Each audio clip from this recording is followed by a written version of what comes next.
NPHH PHH ration அட்டைதாரர்களுக்கு மிக முக்கியமான ஒரு அறிவிப்பு ஒன்று வெளியாகியிருக்கிறது.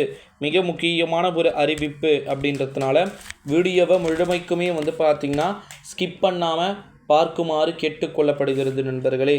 முதல் மிக முக்கியமான ஒரு அறிவிப்பு என்ன அப்படின்னு பார்த்திங்கன்னா, மே மாதம் நீங்கள் பாமாயில் பருப்பு இதெல்லாம் வாங்கலை அப்படின்னா ஜூன் மந்த்லேயும் சேர்த்து வாங்கிக்கலாம் அப்படின்னு சொல்லியிருக்கிறாங்க. நம்முடைய தமிழக அரசு அதிகாரப்பூர்வ அறிவிப்பை பார்த்திங்கன்னா வெளியிட்டிருக்கிறாங்க. அடுத்த மிக முக்கியமான ஒரு அறிவிப்பு என்ன அப்படின்னு பார்த்திங்கன்னா, தமிழகம் முழுவதும் ரேஷன் கடைகள் பார்த்திங்கன்னா ஒரு சில நாட்களில் ஞாயிற்றுக்கிழமை கூட பார்த்திங்கன்னா இயங்குகிறது. உங்களுக்கு தெரியும் அப்படின்னு நினைக்கிறேன். இந்த ஒரு சூழ்நிலையில் தான் என்பிஹெச்ஹெச் பிஹெச்ஹெச் ரேஷன் அட்டைதாரர்களுக்கு என்று புதிய அறிவிப்புகள் அப்படின்றது வெளியாகிக்கிட்டு இருக்கு அப்படின்னே சொல்லலாம். அடுத்த மிக முக்கியமான ஒரு அறிவிப்பு என்ன அப்படின்னு பார்த்திங்கன்னா, தமிழ்நாட்டில் பள்ளிகள் திறப்பு அப்படின்றது திறக்கப்பட போகிறாங்க. குழந்தைகளுக்கு முட்டைகள் கொடுக்கணும். ஓகேங்களா, ரொம்ப இம்பார்ட்டன்ட். குழந்தைகளுக்கு முட்டைகள் கொடுக்கணும். சுண்டல் கொடுப்பாங்க, இந்த கொண்டக்கடலை அப்படின்னு அதெல்லாம் கொடுக்க போகிறாங்க. இப்படி ஏகப்பட்ட விதமான அறிவிப்புகள் பார்த்திங்கன்னா இருக்கக்கூடிய வகையில் தான் ரேஷன் அட்டைகளுக்கும் ரேஷன் கடைகளுக்கும் பொருட்கள் அனுப்பப்படுவது சற்று தாமதமாகலாம்.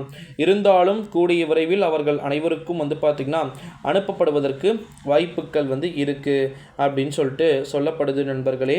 இன்னொரு மிக முக்கியமான ஒரு தகவல் என்ன அப்படின்னு பார்த்திங்கன்னா, நம்முடைய தமிழகத்தை பொறுத்த வரைக்கும் வரப்போகிற 2024ஆம் ஆண்டு நாடாளுமன்றத்துடைய தேர்தல் அப்படின்றது இங்கு ரொம்ப இம்பார்ட்டண்ட்டாக பார்க்கப்படுது அப்படின்னே சொல்லலாம்.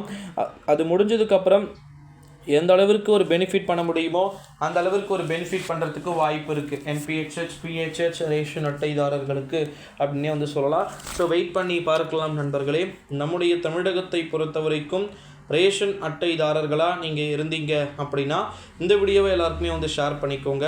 இன்னொரு மிக முக்கியமான ஒரு தகவல் என்ன அப்படின்னு பார்த்திங்கன்னா, என்பிஹெச்ஹெச் பிஹெச்ஹெச் ரேஷன் அட்டைதாரர்களுக்கு தமிழ்நாட்டில் பொருட்களை வாங்கலாம். நான் ஸ்டார்டிங்கே சொல்லியிருந்தேன் பார்த்தீங்களா, ஜூன் மந்தில் நீங்கள் பொருட்களை வாங்கிக்கலாம் அப்படின்னு சொல்லியிருக்கிறாங்க. ஓகேங்களா, ஜூன் மந்தில் நீங்கள் பொருட்களை வாங்கிக்கலாம்னு சொல்லியிருக்கிறாங்க. அஃபீஷியல் அனௌன்ஸ்மெண்ட்டை இது கொடுத்துருக்கிறத நம்மளால் பார்க்க முடியுது. ஸோ அதனால் வெயிட் பண்ணி பார்க்கலாம். ஜூன் 4 தேர்தல் முடிவுகள் வெளியான பிறகு தேர்தல் நடத்தை விதிமுறைகள் அமலில் இருந்து நீக்கப்படுகிறது. ஸோ அப்போ கண்டிப்பாக எல்லாருக்குமே அறிவிப்பாங்கன்னு எதிர்பார்க்கப்படுது. நன்றி நண்பர்களே. அடுத்த வீடியோவில் பார்க்கலாம்.